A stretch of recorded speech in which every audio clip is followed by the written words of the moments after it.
Good evening. Welcome to Right Brain Rants. Lately, I've been connecting the dots on the massive wealth transfer from Main Street to Wall Street and how Donald Trump's strategic actions appear designed to reverse it. A recent video by Susan Kokinder at Promethean Action provides a crucial historical and geopolitical framework that ties directly into this battle and into the ongoing MMTLP saga. Kokinda reveals that in the 1920s and 1930s, the U.S. military developed War Plan Red, a detailed contingency for war against the British Empire, with Canada as the primary proxy battleground. Approved under figures like Charles Francis Adams III, this plan reflected a deep American understanding that British financial and imperial interests were the primary threat to U.S. sovereignty. Fast forward to today. Trump's aggressive push for U.S. control of Greenland, challenging NATO's ally Denmark, looks like a modern reactivation of the old strategic imperative. Greenland's Arctic position is crucial. Controlling it prevents British-Canadian dominance in the region. Kokinden notes that Chatham House, Britain's premier foreign policy institute, is openly alarmed, discussing scenarios where European allies might need protection from a hostile United States and even realignment with the global south. This is not random.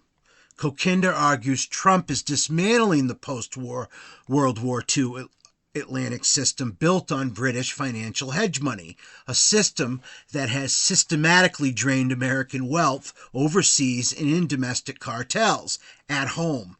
The same pattern is clear. Trump has vowed to ban institutional investors like Blackstone, Vanguard, etc., from buying single-family homes, forcing divestment that would flood supply and make housing affordable again for families. He targets healthcare and insurance middlemen, advocating direct payment to citizens. He condemns defense contractors for using taxpayer funds on stock buybacks instead of actual defense. These are direct assaults on the financial parasites that extract wealth from ordinary Americans and funnel it into Wall Street elites. This brings us to MMTLP. The 2022 trading halt and forced conversion into worthless private shares wiped out thousands of retail investors to protect massive naked short positions. It was a textbook example of a system shielding Wall Street at Main Street's expense. Kokinda analysis offers hope. Trump's broader war on cartels abroad against lingering imperial structures, at home against rentier monopolies, could finally expose and dismantle the mechanisms behind the manipulations like MMTLP.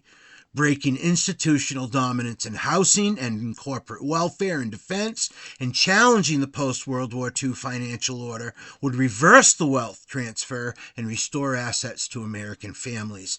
The fight is essentially the republic versus the empire. For MMTLP holders still seeking justice, this larger context indicates the endgame may be approaching. Transparency, restitution, and rules that prevent future halts. The wealth transfer is inevitable, it's a choice, and it can be reversed. Until next time, this is RBT. Love you, glorious bastards.